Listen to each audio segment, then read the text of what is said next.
10 भारतीय अरबपति जो अब कंगाल हो चुके हैं। नंबर 10। इस लिस्ट की शुरुआत करते हैं एक ऐसे शख्स से जिसने पूरे देश को क्लासिक कॉफी का स्वाद चखाया। हम बात कर रहे हैं कैफे कॉफी डे के मालिक विजय सिद्धार्थ की, जिनके अर्श से फर्श तक पहुंचने की कहानी तब वायरल हुई जब ब्रिज से कूदकर उन्होंने अपनी जान दे दी।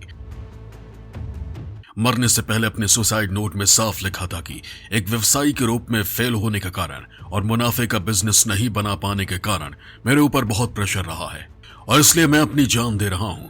कभी इंडियन मार्केट में कैफे कॉफी डे राज करता था, लेकिन इसकी बर्बादी का सफर तब शुरू हुआ जब एक सीईओ के तौर पर विजय सुरेश कंपनी के लिए एक अच्छा बिजनेस मॉडल नहीं बना पाए। ऐसे में साल दर साल कंपनी कर्ज तले दबती रही और अंत में कंपनी इतने घाटे में पहुंच गई कि विजय सुरेश को सुसाइड तक करना पड़ा।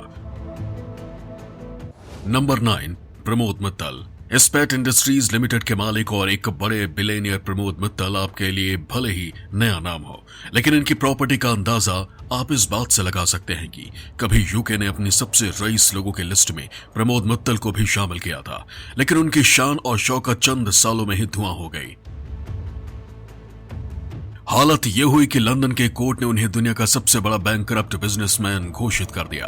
दरअसल मल्टीपल फ्रॉड केसेस के चलते प्रमोद मित्तल न सिर्फ कंट्रोवर्सीज से जुड़े रहे बल्कि ये मुसीबत में तब फंस गए जब साल 2020 में वो नूरगेट प्राइवेट लिमिटेड कंपनी के 1348 रुपए नहीं दे पाए। अपनी डूबती नैया बचाने के लिए इन्होंने हाथ पांव भी बहुत मारे, लेकिन फ्रॉड केस में इन्हें 2 महीने के लिए जेल भेज दिया गया। आज इनकी इनकम केवल 0 नहीं है, बल्कि वो एक आम आदमी की जिंदगी जीने के लिए मजबूर हैं।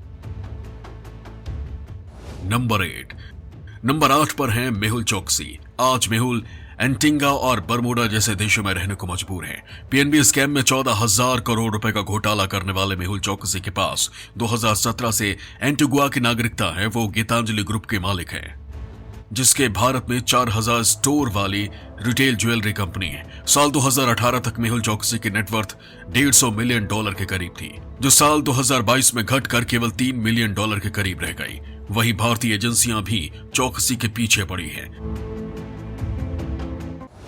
नंबर 7 पर है Vijay Mallya. The king of good times Vijay Mallya एक समय में देश ही नहीं बल्कि पूरी दुनिया के एक अमीर भारतीय व्यापारी माने जाते थे, लेकिन वक्त बदला और अब माल्या को भगोड़ा घोषित कर दिया गया है। विजय माल्या पर भारतीय स्टेट बैंक और 17 भारतीय बैंकों का लगभग 9,000 करोड़ रुपए का लोन बकाया है, जिसे माल्या ने अपना व्यापार चलाने के लिए लिया था।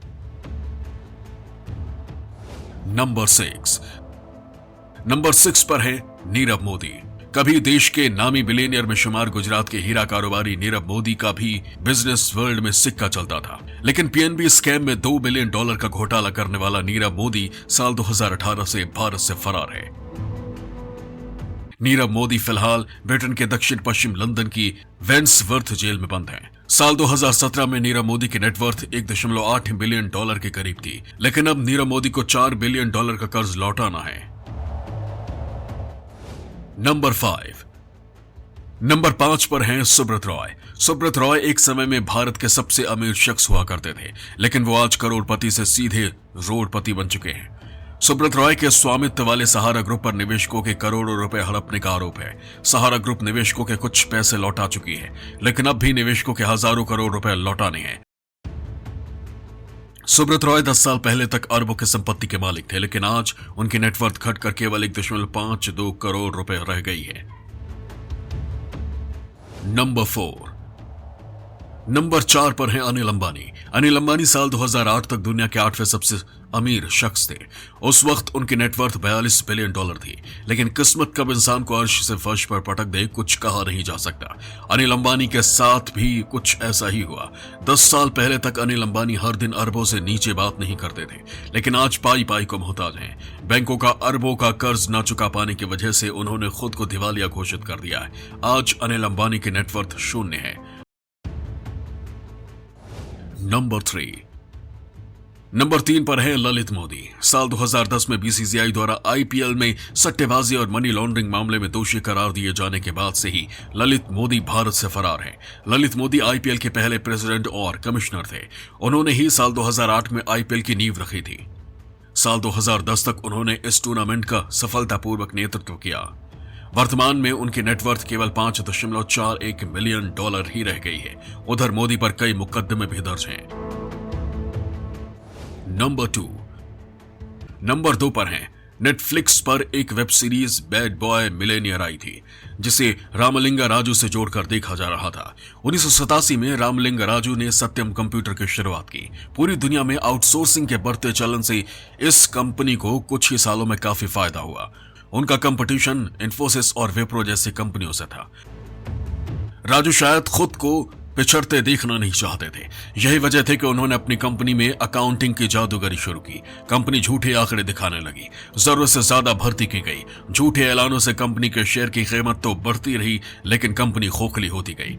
हालत ऐसी हो गई कि कारोबार चलाना मुश्किल होने लगा। सारे काले कारनामों पर से पर्दा उठने से 1 महीने पहले राजू ने ऐसे उटपटांग फैसले लिए जिसका कंपनी के शेयर होल्डर्स ने काफी विरोध किया। हालात ऐसे हो गए कि राजू को दुनिया के सामने मानना पड़ा कि सत्यम वैसा नहीं है जैसा ये वादा करती रही है। अप्रैल 2015 में राजू को 7 साल कैद की सजा सुनाई गई और 5 करोड़ रुपए का जुर्माना लगाया गया। नंबर 1 पर हैं रैनबैक्सी ब्रदर्स। एक समय में देश की सबसे बड़ी फार्मा कंपनी रैनबैक्सी से कॉर्पोरेट जगत में पहचान पाने वाले मलविंदर मोहन सिंह और शिविंदर मोहन सिंह के सितारे गर्दिश में चले गए। आज दोनों सिंह बंधु धोखाधड़ी के आरोपी हैं। दिल्ली पुलिस की आर्थिक अपराध शाखा ने 740 करोड़ रुपए के धोखाधड़ी केस में छोटे भाई शिविंदर मोहन सिंह को गिरफ्तार कर लिया है और बड़े भाई मलविंदर की तलाश हो रही है। 1937 में फार्मा ट्रेडिंग कंपनी के तौर पर शुरू हुई रैनबैक्सी बाद में फार्मास्यूटिकल्स की दिग्गज कंपनी बन गई। कंपनी पर ड्रग्स क्वालिटी टेस्ट में हेराफेरी के आरोप लगे, लेकिन सबसे बड़ा विवाद तब खड़ा हुआ जब सिंह बंधुओं के हाथ से निकलने के बाद रैनबैक्सी जापानी कंपनी के हाथों में चली गई। उस समय जापानी कंपनी ने सिंह बंधुओं पर रैनबैक्सी के बारे में गलत जानकारी देकर महंगी कीमत वसूलने का आरोप लगाया और मुआवजे के लिए केस दर्ज कर दिया। National desk, news live, Bihar.